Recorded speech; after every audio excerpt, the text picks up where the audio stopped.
Hi all, after a long time I'm just came with a new video which is going to illustrate energy management system for a hybrid electric source, or it can be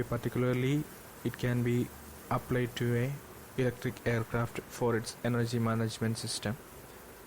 So you can see the diagram or simulation diagram in the screen, while I'll try to explain what all things is included in that particular diagram and how it is going to work. So going through the circuit description, this particular simulation model is a fuel cell based emergency power system. Okay, as the landing gear and flight control system became more electric in an aircraft, the peak electrical load seen by a conventional emergency power system increases. Consequently, there is a potential risk of overloading the air turbine driven generator at lower aircraft speeds, where the produced power is nearly zero. So, a more robust emergency power system is needed to ensure a safe landing of the particular aircraft.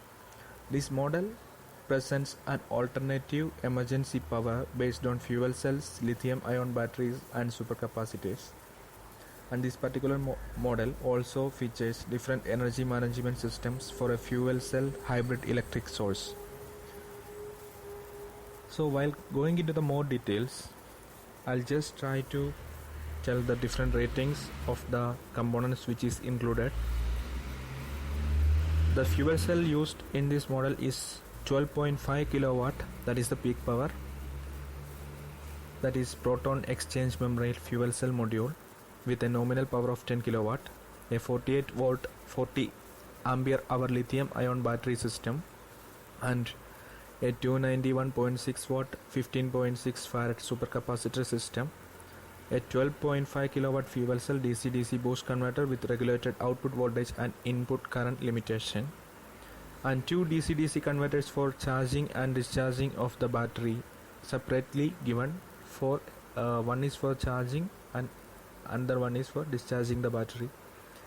A 15 kVA 270 volt DC in 200 volt AC 400 Hz inverter system, a 3-phase AC load with variable apparent power and power factor to emulate the emergency load profile, and finally a 15 kilowatt protecting resistor to avoid overcharging the supercapacitor and battery systems. So these are the basic components which is included in this particular diagram. As we move upon, we can just see what is happening inside this particular simulation diagram and just analyze how the things is going to work in this particular simulation diagram. Just stay tuned.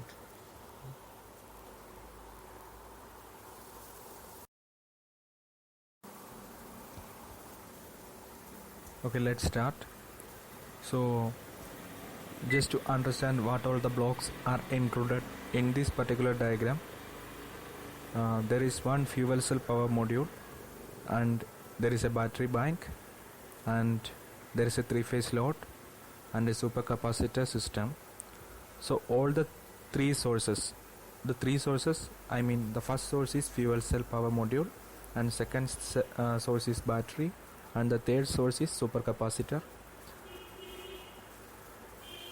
All are combinedly connected to a common DC bus, and the load is also connected to that particular DC bus, and a random varying load profile is being fed to the load, which is to simulate the dynamic variations that may happen or that may arise during the operation of the system. So for the battery, two DC-DC converters are shown here. One is for discharging the battery and one is for charging the battery, and this is the protective resistor which is used for protecting the overall circuit in the case of any overcharging or something like. In that condition, this resistor will short these DC terminals to the ground through this protective resistor, and let's see what all parameters which is being measured for controlling purposes.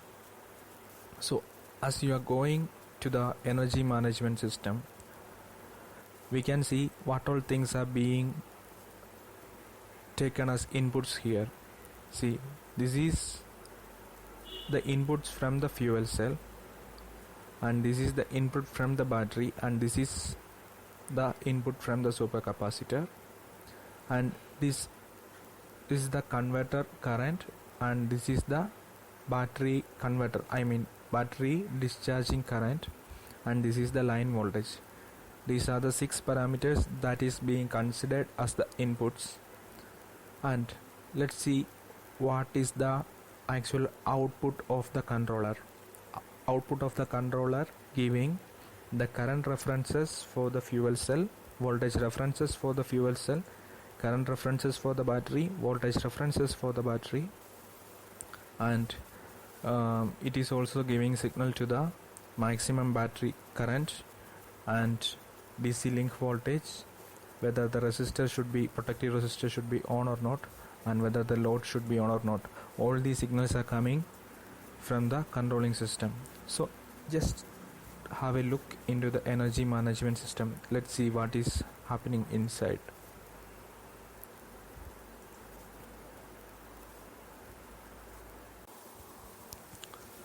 So we can see there are 6 inputs, which is one is from the fuel cell, which is the maximum current that is the fuel cell will allow to flow through the grid. Second is the state of charge of the battery, and third is the power of the fuel cell. Third is the supercapacitor voltage and the power, and 4 is the fuel cell power, the maximum power which the fuel cell can deliver, and 5 is the battery power, which can, the battery, how much power can be transferred to the grid by the battery.